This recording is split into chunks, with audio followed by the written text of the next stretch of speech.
The Ottawa Real Estate Board has recently released its statistics for January 2025, and despite an upward trend, there are some upcoming situations that could affect the market and value of your home.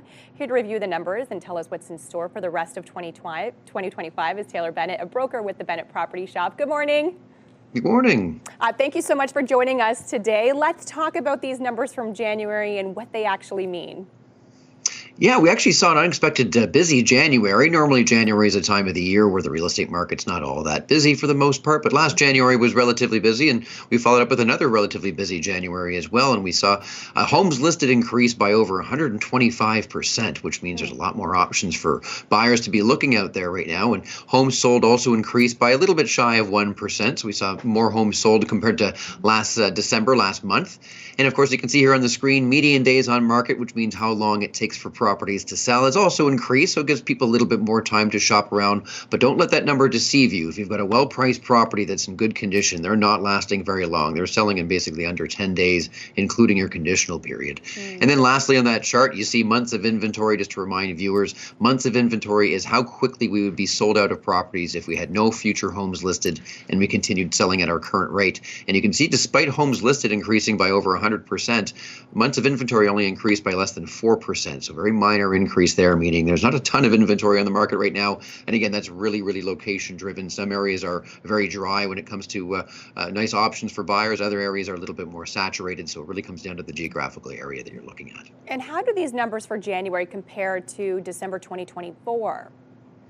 Yeah, so you see a lot nice increases here. So the numbers I just showed you, we're showing you there from December, and we can see here the prices. I took three major categories of homes here: single family, townhome, and condo. Single family, of course, means detached properties. You can see they've increased by almost 2% since last month alone, which is a pretty hefty increase there.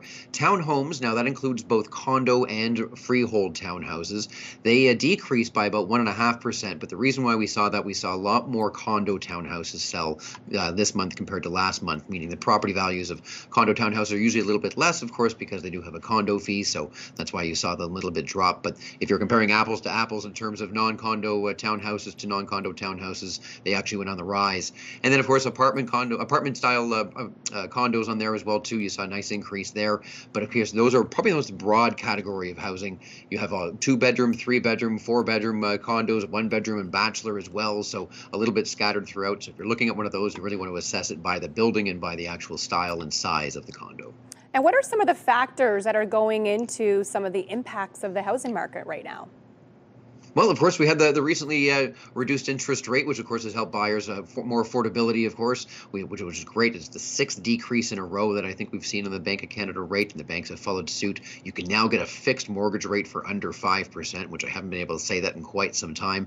But some of the things that are looming a little bit that could change the market potentially negatively are the provincial and federal elections. Of course, the provincial election coming up the end of this month. Federal is probably not going to be until the fall, would be my guess on there. But, of course, those are things that people are pausing and keeping an eye.